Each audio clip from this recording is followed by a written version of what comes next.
So good morning. Morning. So as many of you know, I recently returned from a long trip overseas, did some international traveling, and I was in Peru for 2 weeks, and then I was in Istanbul, and then in England, and wrapped up the trip in Croatia for about a week. And by the looks on some of your faces, you're like, oh, okay. So those are some pretty random places when you think about it. And people have asked me, why did you pick those places? Like, what was up with that? And so I say, well, I was in Peru. And like, oh, wait, Peru, you must have gone to Machu Picchu. And instead I say, no, I was actually spending time in the Amazonian jungle with my shaman doing ayahuasca. And they look at me like the way you're looking at me right now. They're like, oh, okay. So people have asked me, well, what does that mean? Like, what does it mean to do all the things you just said in the jungle?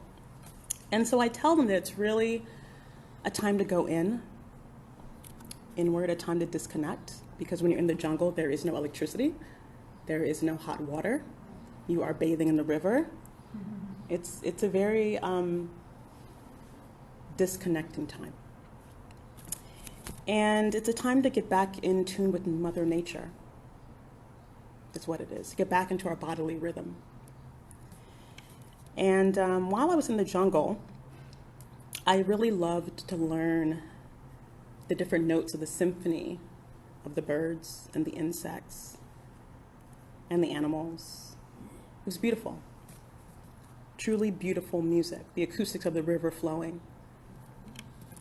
And to me, this provides a perfect backdrop for communing with sacred ayahuasca. So I realize some of you have heard of ayahuasca, but may not know what exactly it is, right? How many of you have heard of it? Quite a few? Okay, good. All right. So for those of you who haven't heard of it, it's a hallucinogenic brew made from the chacruna shrub. And it's mixed with the Ballesteropsis caapi vine, the vine that grows in the jungle up the trees. And so you mix it, you brew it, you boil it down. I actually learned how to make it when I was there. Boil it down, and then you drink this brew. And it can typically take anywhere from 30 to 60 minutes to take effect. And then once it does, you have a journey or a trip for about 2 to 6 hours.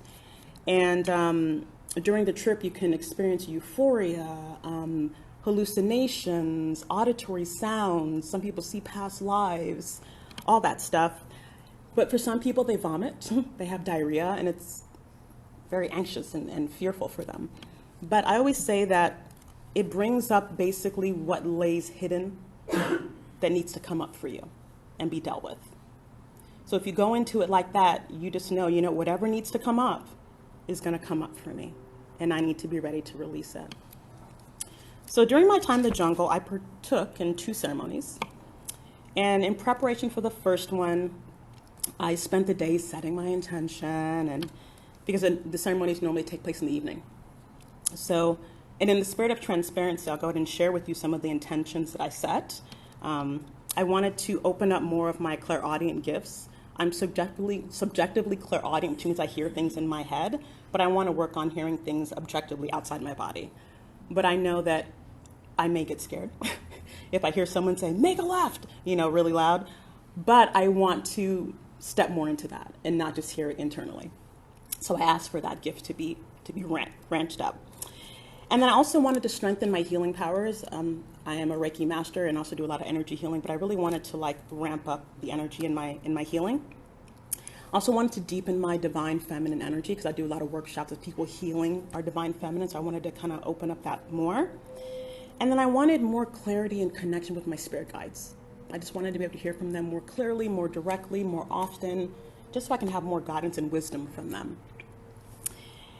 And so I did the ceremony, started at 7, and by 9:30, I was like, wow.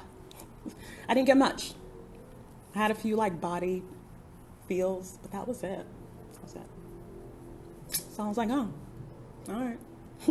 Came down here for nothing, But I will say I did get 3 very clear impressions when I was there, and there were downloads into my mind. And one of them was that my left brain was being tapered down to work more in tandem with my right brain.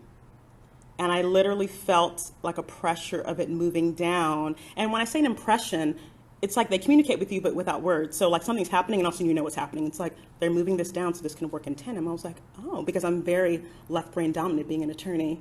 I'm very black and white, very logical in everything that I do, even my spirituality. And so they were like, we're just going to taper that down so that things can work together a little bit better. And then they also told me that my heart chakra was being hugged and protected. And I was like, is there something you're going to tell me I need to be bracing for? But I kind of have to let it go. I'm like, okay, I'll take the hug and the protection. I will take it. And then the last one was that I was being told to speak more from my heart and less from my head. And they were working on the channel between my fourth and my fifth chakra to allow that to happen. And they actually showed me this scene today, except for I was over here, away from my notes. I was like, oh, y'all are funny. It's not going to happen. So I'm back up here. But anyway, they showed me that. They showed me talking more from my heart. And I said, okay, I will try that. I will try that. So even though the ceremony wasn't as showy as I would have liked or what you hear on TV and on podcasts, I was like, okay, I think it was still good for me. I appreciated the experience, and I knew there was more to come because I was having another one 2 days later. And I should back up in the story too. So when you're in the jungle, you are put on a diet. So every day you're having a different type of plant medicine. So every day at 6 a.m., 12, and 6 p.m., I was having something called 7 palos. It was a mixture from the bark of a tree that I would drink every day, 3 times a day. And it clears your body because before you go into the jungle, you're supposed to eliminate sugar, salt, sex, alcohol, all these things for about 30 days to really clarify your system so that when you do commune with the medicine, it really works the way it's supposed to. So anyway, 2 days later, I was going to have the second ceremony. So to prepare for the second one, I was like, you know what? I'm just going to go with it. Whatever y'all want, I'm here for it. Just whatever. I'm not going to make a list because the person I made a list. They're like, nope, just go with it. So I was like, all right, I'm going to do this. So I did the second one, 7 o'clock at night. I'm in the Majorca where we are in this big outdoor gazebo. And also, it was just me. So it's just me in the jungle with my shaman. Normally there's other people there. It was just me this time. So it was like a one-on-one, like really deep ceremony. So I'm sitting there and I've taken the ayahuasca. I'm trying to be open and I'm feeling nothing, nothing at all. And so I sat there, and as I'm sitting there trying to feel, a mantra gets dropped in my head. And the mantra says, I'm open, I receive, and I'm grateful. And I said, oh. And it kept being given to me. I am open, I receive, and I'm grateful. And so I began to repeat this to myself. I am open, I receive, and I am grateful. And as I began to repeat this mantra, I noticed the muscles in my abdomen begin to relax. And I was like, oh. Am I about to have a exodus? It didn't happen. But what I felt was that my body was finally allowing me to absorb the sacred medicine. I was finally surrendering, right? So as I allowed the medicine to absorb, soon thereafter, I began getting downloads, and I mean quick, insights of business-related things, which I thought was the weirdest thing.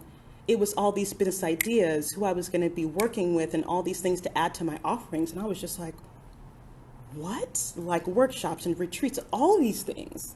And so I was like, oh, wow, this is amazing. Spirit's trying to have me make that money. I was like, okay.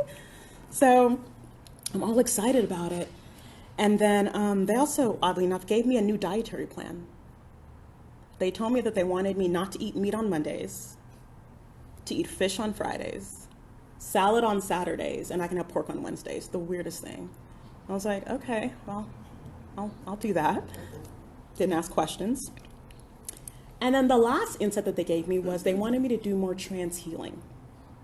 Some more trance healing. And for those of you who don't know, trance healing is a healing modality where a medium goes into a deep meditation to where they reach a state of trance, almost that space between awake and being asleep.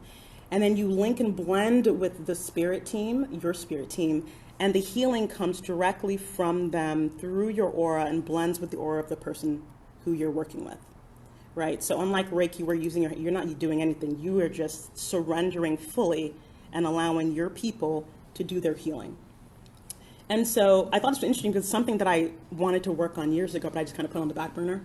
And so they were like, no, that's what you're going to be doing. I'm like, oh, okay. So it was very interesting. And I was like, okay. So after all the insights came, I felt like the trip was kind of like ending. So I was like, all right. So I let my shaman know that I was ready to go to my sleeping quarters and it was a wrap and all good. And so when I arrived back at my sleeping quarters, I looked at my clock and it was 9:30. And I'm like, oh, like clockwork, 2 hours and it's a wrap. So I thought, well, I'll take some notes. I'm like, no, just, you'll remember it. Just go to sleep, do it in the morning. And so I laid down and that's when the journey really started. So I lay down. I remember just getting into my little bed and I lay down on my right side and I had my left hand on my thigh and I was just going to sleep. And as I lay there, I just felt a ripple go through my body and I was like, oh my gosh, this is really about to go somewhere. And immediately I heard the mantra, I abide in love. And it kept being repeated and it rippled through my body. And it was the most beautiful, warm, sincere feeling that I could impart to you. I abide in love. And it was also made clear to me that not only do I abide in love, but it's safe for me to abide in love. And not only is it safe, but I'm going to be receiving it the same way. And I don't feel like it was just for me, but it was a general reminder that we all abide in love, right? And then as this happened, I began to see people who I needed to release anger with,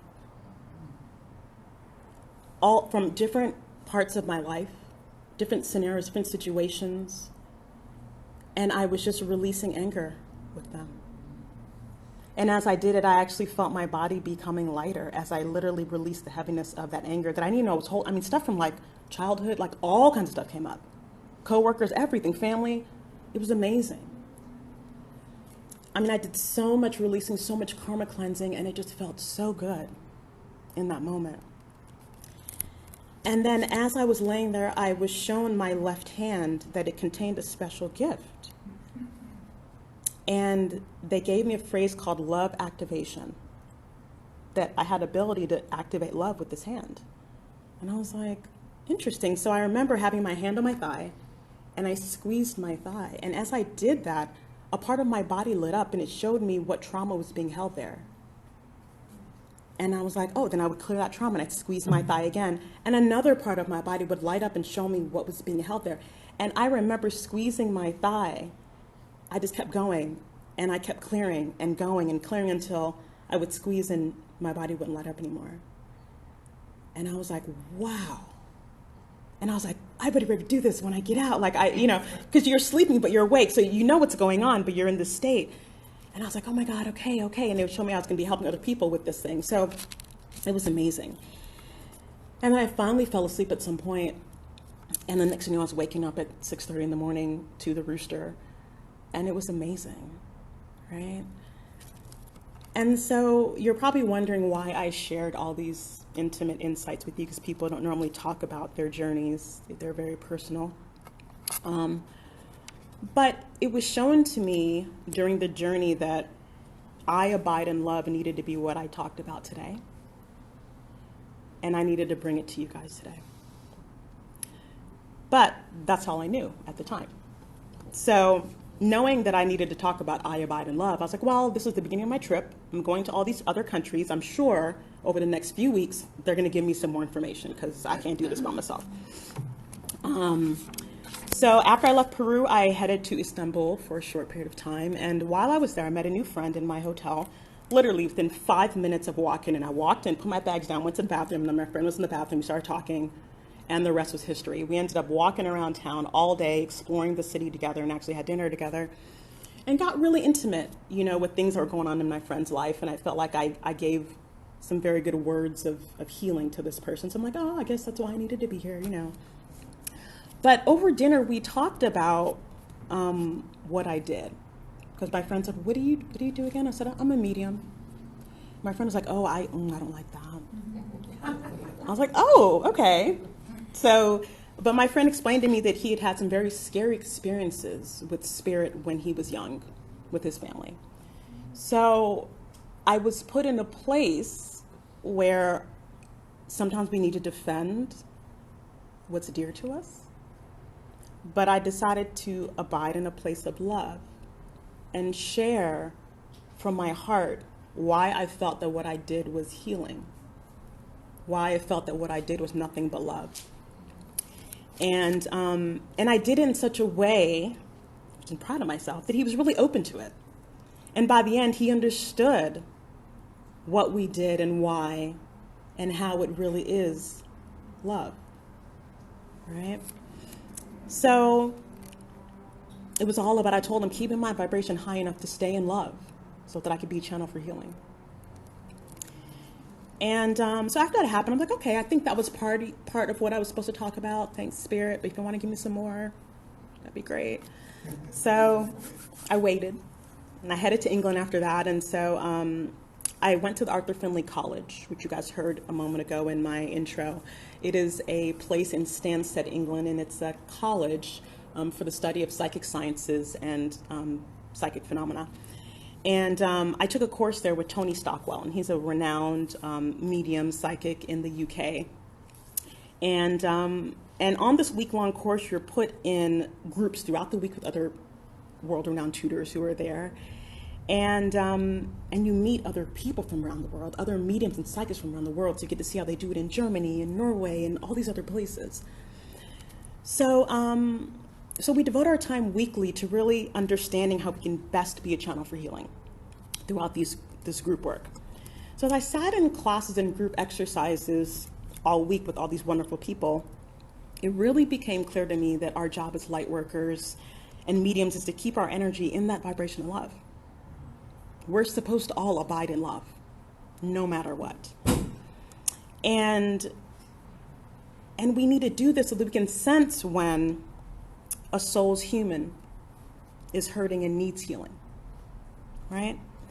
And provide guidance through a message from Spirit. Now, notice I said a soul's human. You heard me say that, a soul's human. Meaning our soul is this infinite energy that has existed before time. Will it go on after we leave this body and we have chosen a body to come into, incarnate in this lifetime, right?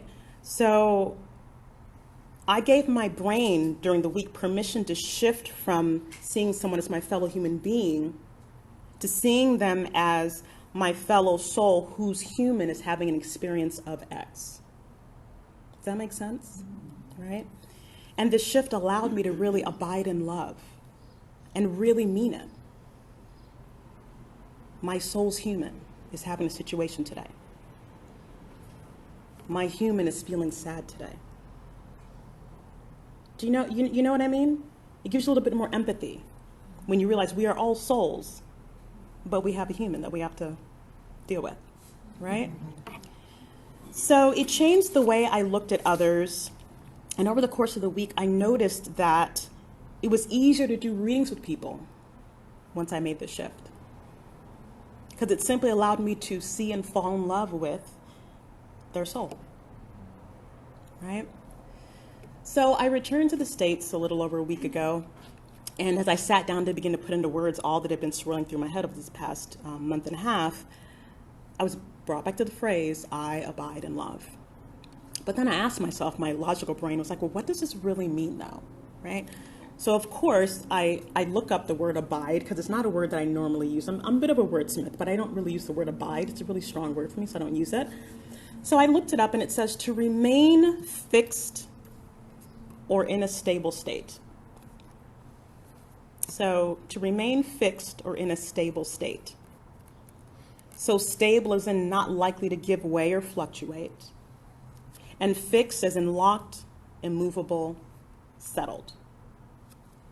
So this means that no matter what, there's no giving way, and you're staying immovable in a place of love.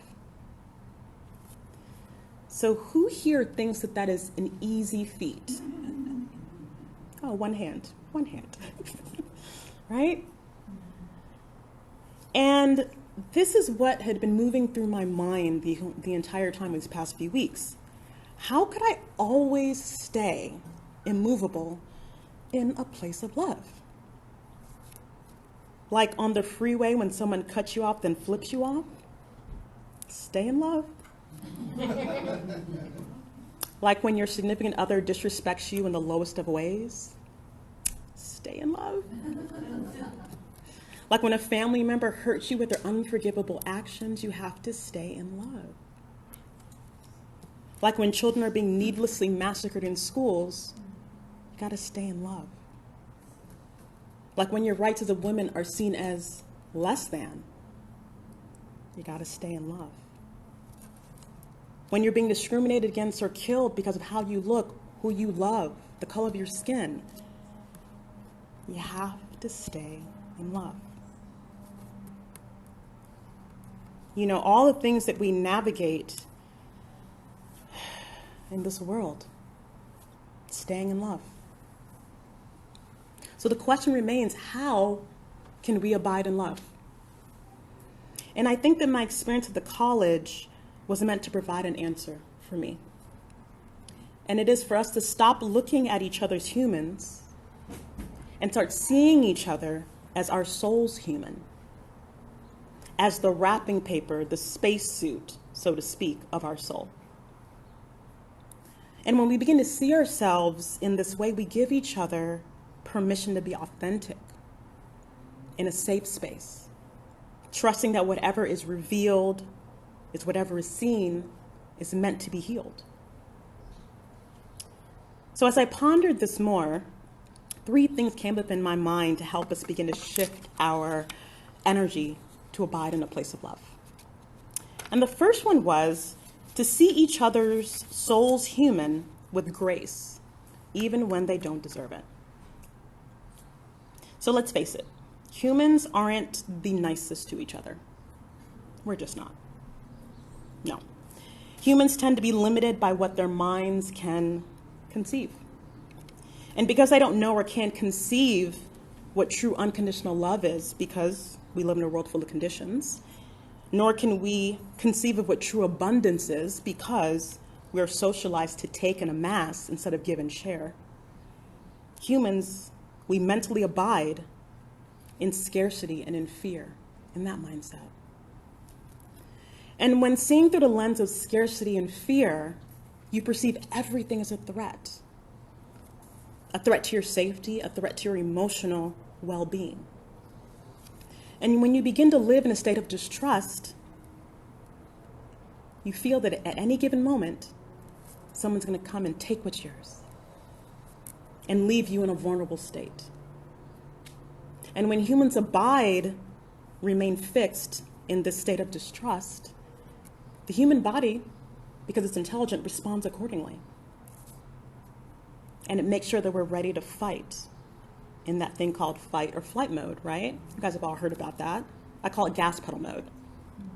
So when you're in gas pedal mode, your adrenal glands are releasing hormones, the adrenaline, the norepinephrine, the cortisol, your heart rate goes up, everything. Blood rate, respiratory. You are all ready to move, and typically not in a loving or tender way. And biological studies have shown that the body cannot abide in this fight or flight mode and in the relaxation response. I call this the brake pedal mode at the same time. Just can't do it. And so this response, this brake pedal mode, lowers your stress hormones, decreases your heart rate, lowers your blood pressure, and increases your immunity defenses. You're healthy, you're happy, you're whole, you're balanced. And that's a response, a state that is conducive to what? Abiding in love, which provides a foundation to treat our souls humans with grace, even when people aren't acting in the best way. And so when you can see the divine soul in someone through the eyes of grace, it is only then that you could separate the behavior from the person, right? And that's a true sign of spiritual maturity. So instead of disliking or hating someone, you can dislike or hate what the soul's human did and still abide in love towards your fellow spiritual being. So remember that inside of that frustratingly scared, limited thinking human is a fellow soul trying its best to deal with that frustratingly scared, limited thinking human. Right? So this doesn't mean we overlook things. It really doesn't. It means we take responsibility for our human. So just like a parent, you cannot let your 5-year-old run around on the playground beating up and biting other little kids. You can't do that, right? You need to make sure that your kids play well with others. In the same sense, we take accountability for our human and make sure our human plays well with others. Now, the second thing that I thought would help you on this transition to abiding better in love is to look at your human's reflection through the lens of forgiveness for things done and those not done. Now, this is a hard one for most humans. Seeing ourselves the way our soul sees us. Our souls and our soul family in the spirit world look at us with compassion, with love, with joy, with adoration, with grace, with excitement, with pure joy. Now, while I was at the college, I was paired with a person and we had to do an exercise where we did a 30-minute spiritual assessment on each other. For those of you who don't know, it's basically blending with someone's energy and kind of getting communication about what their soul's trajectory is and what they're meant to be doing. So what was interesting was when I was with this person, she said that she was shown my higher self. And my higher self was talking to her about me. And she was like, oh my God, this is so interesting. I've never had this before. I'm like, me neither. And she's like, your higher self looks just like you. And I was like, of course. And she says, your higher self is hilarious. I'm like, of course. So I knew she was telling the truth because apparently I was making jokes with her the whole time. And I'm like, it was just like me, but a different version of me there, right? And so in the vein of transparency, I'll tell you a little bit of our conversation that my soul and my soul people imparted to her to tell me, even because apparently my soul's human doesn't listen as well as it should, so it has to come through somebody else. And so as she was talking, it was so profound that I actually recorded it with my phone and with her permission so I can really go over it later. But so she had been telling me that my higher self and my spirit team were saying that I was entering a phase of things going really smooth for me. And she goes, it's going to be a steady progression of whoosh. So I was like, oh my gosh, it's going to be great. And then she says, and I'll read it because I have a transcript. She says, so they're telling me, though, that sometimes you've been getting a little down about how it's going. I said, yeah. And they're saying that happens to all of us. It's part of our human. And that's one of the things that they like so much about being here, meaning at the college, because there's a lot of focus on us as humans. You know, it empowers our human. And yeah, they're saying to hold on to that, you know, to hold on to the things that you're hearing here and take them back with you. Because they're really going through it. They're really going through it. And those words really meant a lot to me. It almost made me emotional. Because our higher selves and our spirit team, they really do look at us with love and they want the best for us. And they know what we go through here. They know what we go through with our humans. They know. And they want us to empower our human. They really, really do. Because they know that the limitations of the human can affect our soul. They know that.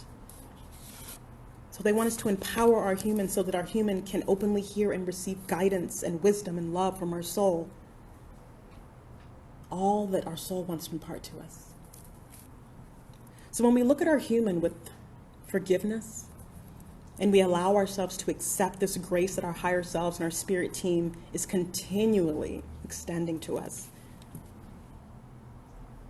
this is the key. And in this state of grace, we can look at our own human with that same sense of forgiveness, letting go of things that our human did or didn't do, things that we're ashamed of, all those things, we can let them go. So we must empower our human through the lens of forgiveness. We must. And the last thing that they told me to help would be to listen with your heart and your soul to understand instead of with your ears to respond. So when I was in Sunday school as a kid, I remember my pastor saying, God gave us 2 ears and 1 mouth to listen twice as much as you speak. And so I feel that one of the most important human attributes that we can display is listening with our heart and our soul. I always say that when you make someone feel seen, valued, and heard, they will do anything for you. And I mean anything. Because you see them for who they really are on the inside. And when you can drop into your heart space and let your soul listen to another soul's human, you actually feel and sometimes can see the situations that have built the foundation of who they are and the current state that they're in this world. And when you can tap into this, believe it or not, the person can feel it. And they will in turn see you in a different light. Because now instead of being a human-human interaction, it's a soul-to-soul recognition. An energetic understanding, if you will. One that transcends words, to be quite honest. And once you start operating on that soul level, you have the benefit of both of your spirit teams and higher selves joining forces to bring about what's in your best and highest good for both of you. And whenever you impart this love to someone, they'll accept it with an open heart. And you as the messenger will be blessed with gratitude from the spirit world. So when you listen to understand, making a soul's human feel seen, valued, and heard, the human will be open to hearing and, more importantly, receiving the truth. And as you know, not everybody wants to hear the truth. Not everybody can handle the truth. But when you're working soul to soul, speaking truth, and I mean with a capital T, is a given. Anything less than is in violation of love with a capital L. And we know it's our job while on earth to abide in love with a capital L. Personally, I've found that when I speak truth from a place of soul recognition, the recipient's human may be upset, because humans have these pesky things called emotions. But the soul says, I mean, it's true though. And when this happens, no matter how mad the human wants to stay, the anger is short-lived. It is. Because the soul says, really though? You staying mad at her for telling you what I've been trying to tell you you didn't want to hear? Souls keep it real. They only abide in truth. So, listening with your heart isn't always easy. Humans can be crabby, and humans don't always communicate well, making it hard to even want to listen sometimes to a human, let alone understand them on a soul level. But then we're reminded of the solution: to abide in love, to remain stable and fixed in a state of love no matter what. And I truly believe that if we can all do this, it will solve all of our humans' problems. Because souls don't have problems, only humans do. All right? So I hope that today's conversation with your soul gave your human something to ponder and gave your soul permission to speak louder and love deeper. Now, the earth plane isn't the easiest to navigate, but let's all remember to abide in love no matter what, no matter with who, no matter the time or the place. And when you find yourself shifting from that place, as humans do, remember to have grace, to have forgiveness, and listen with your heart. And you'll find yourself right back to that place of love. Thank you, guys.